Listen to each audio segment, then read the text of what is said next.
La Iglesia Adventista de la Fe les da la bienvenida a nuestro programa de capacitación Un Maestro con Propósito. Ya hemos visto 3 temas. El primero fue síndrome Down, el segundo fue trastorno por déficit de atención e hiperactividad y hoy estaremos viendo nuestro tercer tema, que es trastorno del espectro autista. Tenemos a nuestra hermana Vero, que es psicóloga, que está acompañada de nuestro maestro Héctor. Antes de comenzar, vamos a hacer una oración. Oremos. Padre nuestro que está en el cielo, santificado sea su nombre, Señor. En esta hora estamos dándole gracias porque nos permite estos consejos para poder poner en práctica en los departamentos, Señor, y donde quiera que nos encontremos siendo un maestro con propósito, Señor. Le pedimos que usted sea el que nos guíe, Señor, en este caminar con usted, que sea usted el que nos utilice en cada parte donde nos encontremos siendo un maestro con propósito. Le pedimos que sea usted el que pueda utilizar a la hermana Vero y que todo lo que ella nos diga, Señor, lo podamos comprender conforme a su voluntad. Se lo pedimos en el nombre de Cristo Jesús. Amén. Gracias, Bere. Como mencionó, vamos a seguir con los temas de Un Maestro con Propósito. Es el tema número 3 y vamos a ver hoy trastorno del espectro autista.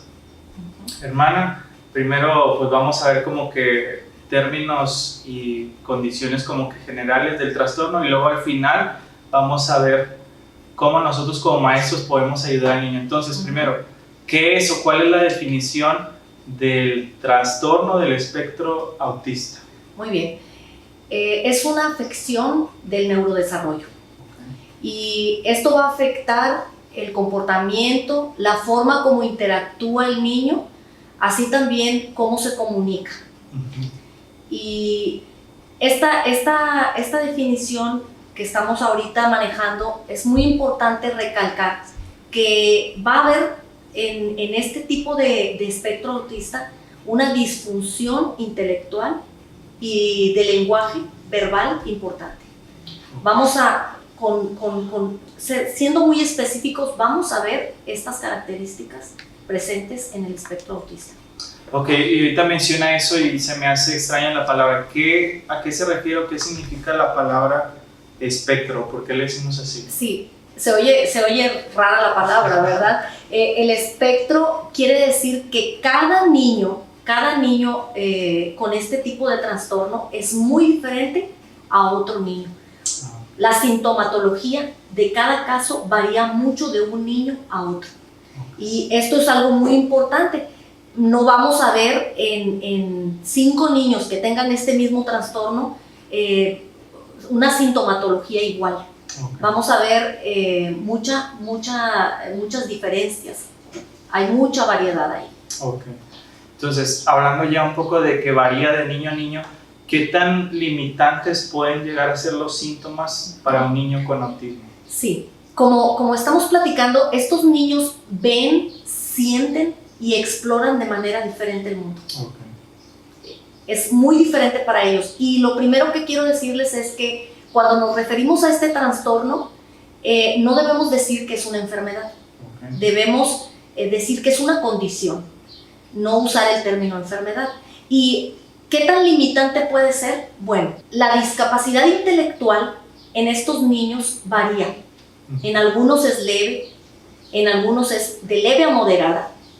Y cuando el niño tiene esta característica de que no es grave o no es profundo la discapacidad intelectual, podemos decir que puede ser más o menos independiente. Algunos pueden llegar a ser independientes.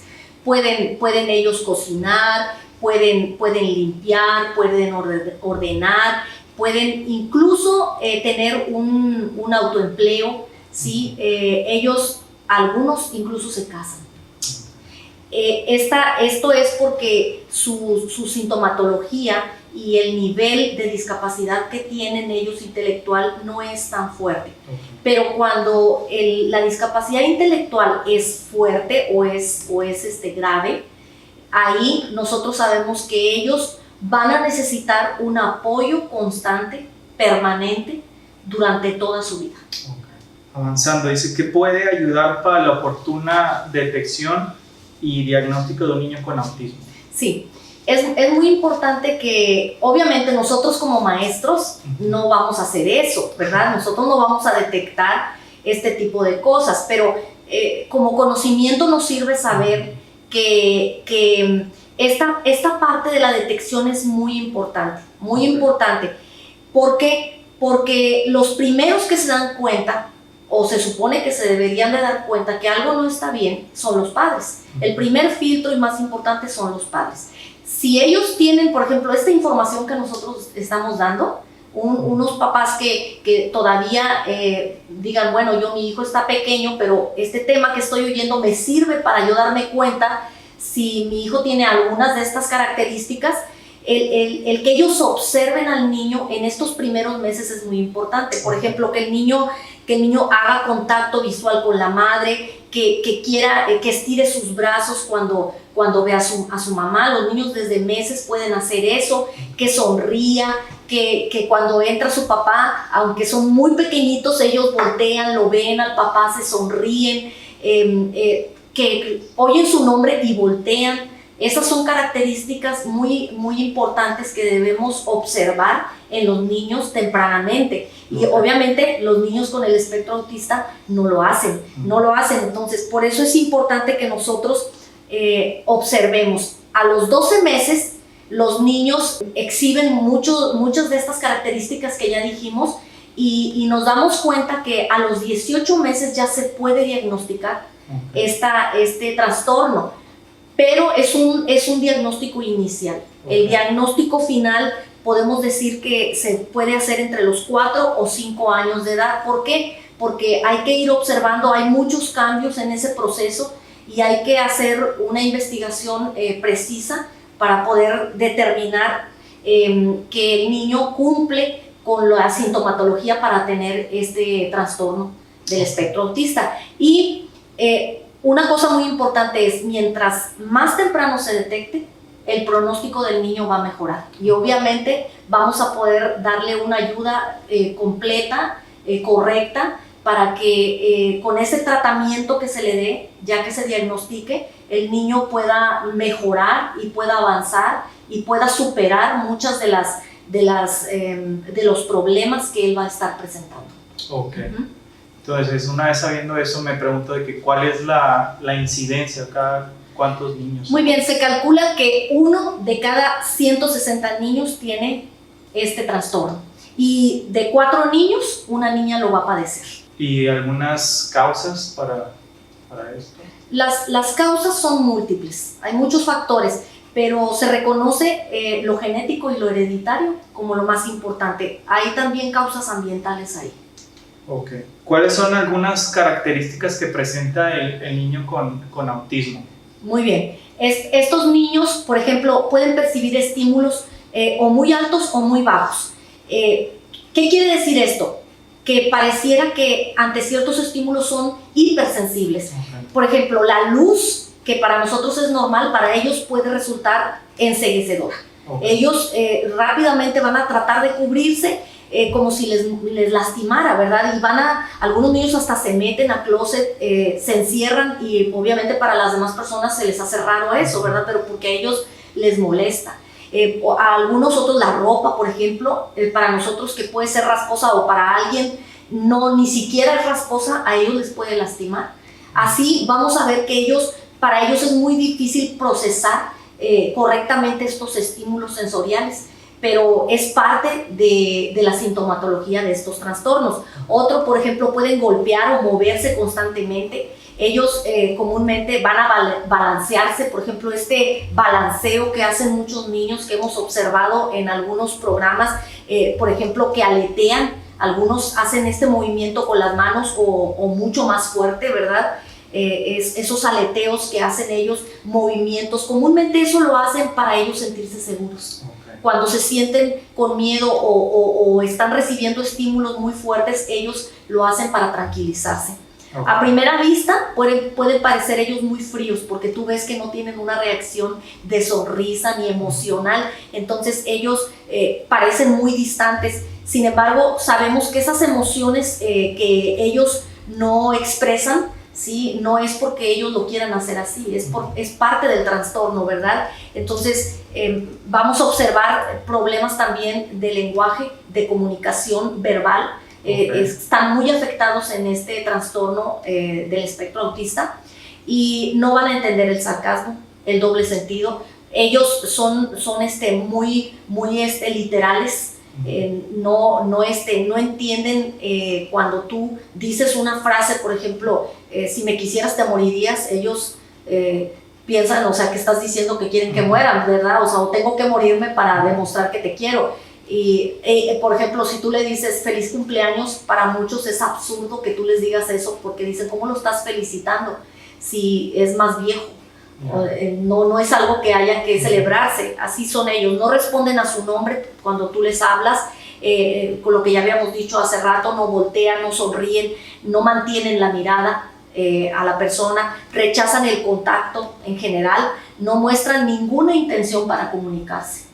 ¿Sí? Entonces por eso es difícil, por ejemplo, para los que están observando esto, acercarse, porque no saben cómo interactuar con el niño, porque lo ven como si él no quisiera tener ningún contacto. Hay otras cosas que hacen ellos, por ejemplo, a ellos les gusta seguir mucho las rutinas. Eso podemos observarlo en ellos. Son muy perfeccionistas, muy ordenados. Cuando están haciendo algo, todo lo ponen en un orden, se puede decir casi perfecto, y no quieren que ese orden se altere. Se pueden hacer incluso rabietas cuando alguien les mueve las cosas del lugar, y van a tener cambios de ánimo también frecuentes. Tú los puedes ver muy tristes o los puedes ver muy excitados o muy alegres, o con mucho movimiento. Pasan de un estado de ánimo a otro muy rápido. Ellos son vulnerables a los cambios. Por eso es importante que nosotros sepamos que cuando ellos están en una actividad o en un ambiente, nosotros tenemos que acercarnos con cuidado, tenemos que respetar esa estructura en la que él se encuentra, para que nosotros no seamos un estímulo adverso y él vaya a reaccionar de alguna manera fuerte. Okay. Bueno, esas son algunas características como que personas con eso, pero hablando más de cómo son en cuanto a carácter o personalidad, ¿qué nos puede decir? Ellos son muy honestos, muy honestos. Comúnmente, si tú les preguntas algo, te van a decir. No les preguntes algo que no quieras saber, porque te van a decir la verdad. Ellos se les dificulta mucho decir algo que no es. Son personas que tienen una memoria prodigiosa. Memorizan cosas que tú ni siquiera te imaginas, y te quedas sorprendido, ¿verdad? A mí me tocó, por ejemplo, conocer a un niño así, y me acuerdo que él memorizaba todos los nombres, y cuando te conocía te preguntaba, ¿cómo te llamas? Y tú le decías tu apellido, tu nombre o tus nombres, y cuando tú decías, bueno, ya se lo dije, y él lo repetía, tú llegabas a estar en contacto con él 3 meses después, y cuando te veía te decía el nombre y los apellidos. Entonces tú te quedabas sorprendido. Entonces ellos tienen esa memoria para nombres, para datos, o incluso para paisajes, o sea, para cosas generales. Hay una historia que vi por ahí, donde hubo una persona inglesa que visitó la Ciudad de México en un helicóptero. Estuvo volando 40 minutos por toda la Ciudad de México, y cuando llegó a tierra, él pintó toda la Ciudad de México sin siquiera, o sea, nada más esos minutos de memoria, exactamente. Entonces pueden tener esas habilidades. Como ya dijimos, ellos se les dificulta mucho jugar a cosas simbólicas. Por ejemplo, si tú le dices, imagínate que tú eres un doctor, o imagínate que tú eres esto, o que estás volando, a ellos se les hace muy difícil hacer este tipo de juegos simbólicos. Se les dificulta mucho. Otras características importantes ahí, dice que rara vez juzgan a los demás. No se concentran en estar viendo lo que hacen los demás y estarlos juzgando. O sea, son niños que no ponen atención a ese tipo de situaciones. Ok. Entonces, aterrizándolo en nuestro curso, ¿cómo un niño con autismo aprende?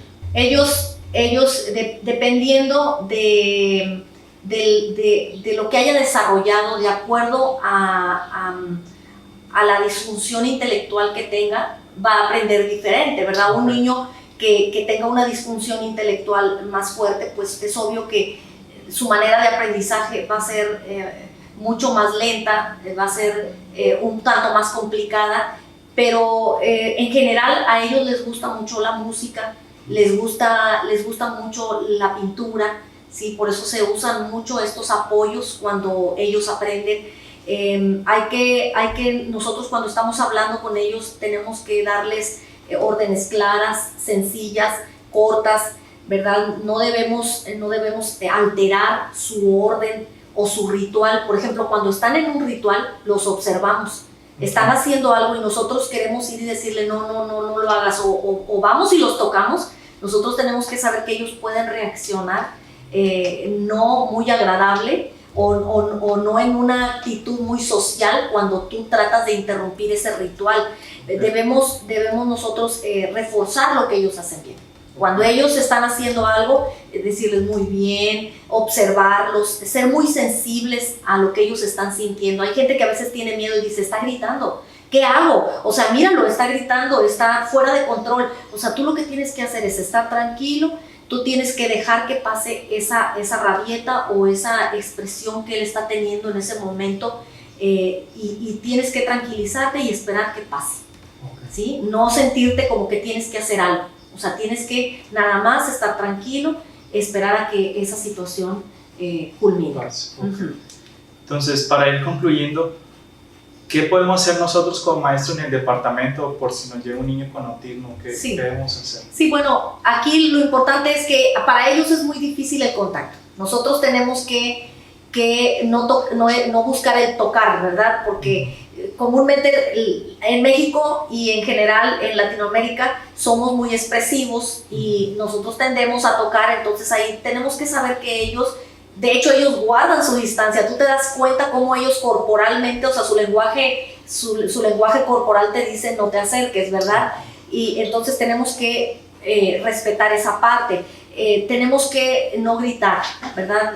Acuérdense que ellos, los estímulos que para nosotros son normales o no están fuertes para nosotros, para ellos no. Una luz normal o natural para ellos puede ser un estímulo muy fuerte y desagradable.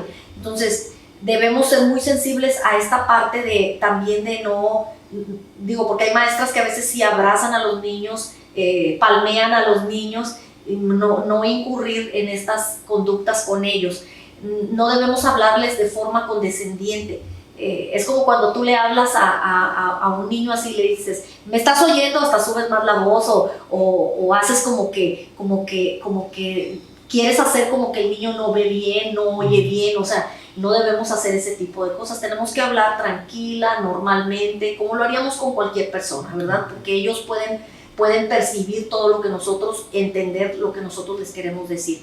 Y cuando se altera, como ya dijimos, si llegamos a ver algún episodio de berrinche o algún episodio fuerte como reacción a un estímulo sensorial que para ellos es fuerte, nosotros debemos de tener calma. No debemos estresarnos por si vemos que él tiene una reacción fuerte. Bueno, pues esto ha sido todo por el tercer tema. Gracias, hermana, por compartirnos esta información.